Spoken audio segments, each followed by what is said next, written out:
नमस्ते, स्वागत है हेम वर्चूज प्लेटफॉर्म में। कुछ निश्चित क्षमताएं होती हैं प्रत्येक मनुष्य में और इन्हें कहा जाता है आत्म शक्ति। हम सभी के पास विशिष्ट चरित्र शक्ति, ज्ञान, साहस, मानवता, न्याय, क्षमता, कृतज्ञता है। ये कुछ ऐसी ताकतें हैं जो हम धारण करते हैं अपने अंदर, और जब कोई परिस्थिति उत्पन्न होती है हम याद करते हैं उस शक्ति को जो प्रदर्शित होती है हमारे अपने व्यवहार में। अपनी ताकत को पहचानने और उपयोग करने की प्रक्रिया को रोजमर्रा की जिंदगी में जोड़ा गया है जीवन शक्ति की एक उन्नत भावना और प्रेरणा से।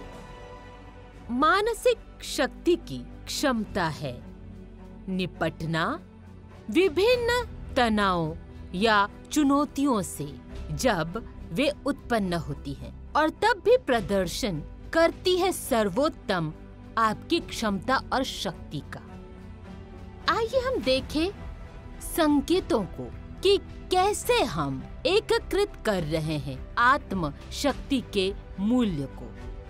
मैं यहाँ ले रही हूँ विज्ञान में एक विषय अम्ल, क्षार और नमक पर। ये कक्षा 7वीं से है।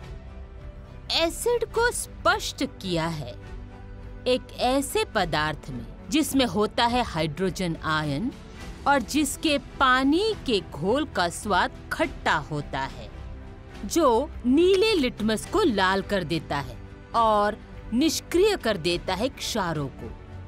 किसी पदार्थ को क्षार कहते हैं जब उसमें अधिक होता है हाइड्रोक्सिल आयन, और यदि इसका जलीय घोल कड़वा स्वाद लेता है या लाल लिटमस को नीला कर देता है या अम्ल को निष्क्रिय करता है। नमक है एक तटस्थ उत्पाद। नमक एक तटस्थ पदार्थ भी है जिसका जलीय घोल प्रभावित नहीं करता है लिटमस को। एसिड ऐसा पदार्थ है जिसमें होता है एक या एक से अधिक हाइड्रोजन परमाणु। एसिड और क्षार निष्क्रिय कर एक दूसरे को बनाते हैं नमक। एक नमक अम्लीय, क्षारीय या तटस्थ हो सकता है प्रकृति में। यदि अम्ल प्रबल हो और क्षार भी प्रबल हो तो निष्क्रियकरण क्रिया होती है। पूर्ण रूप से तटस्थता महत्वपूर्ण भूमिका निभाती है हमारे जीवन में। हम जो खाना खाते हैं वो अम्लीय है या क्षारीय है तो कभी-कभी हमें अपच की समस्या हो जाती है, और ये हो जाता है बेअसर लेने से एक हाइड्रोक्साइड घोल जो कि क्षारीय है प्रकृति में। आपको याद नहीं है येलुसिन? फल और सब्जियां भी होती है अम्लीय और क्षारीय प्रकृति की। आप जानते हैं संतरे में होता है सिट्रिक एसिड। संतुलन शक्ति का पूरी तरह से परिणाम है स्थिर उत्पाद और पानी। जब हम इसे जोड़ते हैं आत्मबल से हम सभी का दिमाग तेज होता है। अगर हम ठान ले तो मन की शक्ति एक अभिन्न अंग है किसी भी मनुष्य के लिए। कोई भी बल जो संपर्क में आता है प्रबल मन के, यदि नियंत्रित नहीं किया जाता है अनुशासन या चरित्र की ताकत से, तो संभावनाएं उज्जवल हैं कि मूल वीरता या शक्ति या अनुशासन खो सकती है। तटस्थता की प्रक्रिया में आत्मबल तब होता है लुप्त जैसे प्रबल आम्ल या प्रबल क्षार हो जाते हैं निष्प्रभावी। चरित्र की मजबूती या आत्मबल को रखने की जरूरत है बरकरार विपरीत परिस्थितियों का सामना करने पर भी।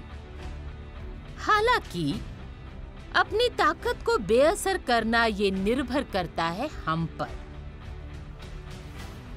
जब हम झुकते हैं एक बहुत मजबूत नकारात्मक शक्ति के आगे, हम पे काम करने वाली, और हार मान लेते हैं, तो बुरी ताकत जीत जाती है। इसका विपरीत भी सच है। जब एक मजबूत नकारात्मक आवेग हम पर कार्य करता है और यदि हमारी आत्मशक्ति मजबूत होती है तो हम जीत जाते हैं। हमें मजबूत होना है सकारात्मक मूल्यों का ज्ञान, साहस, अनुकूलनशीलता आदि के साथ, और इन सब में, और हमें नहीं झुकना चाहिए जिसके परिणाम स्वरूप हम पूरी तरह से एक अलग व्यक्तित्व बन जाएं। यही सारी चीजें अम्ल, क्षार और नमक सिखाते हैं। आइए अब हम प्रयास करें उत्तर देने का, एमसीक्यूज और कार्य का। मैं जल्द ही वापस आऊंगी एक और विषय गणित के साथ, वो भी बहुत दिलचस्प है। ठीक है?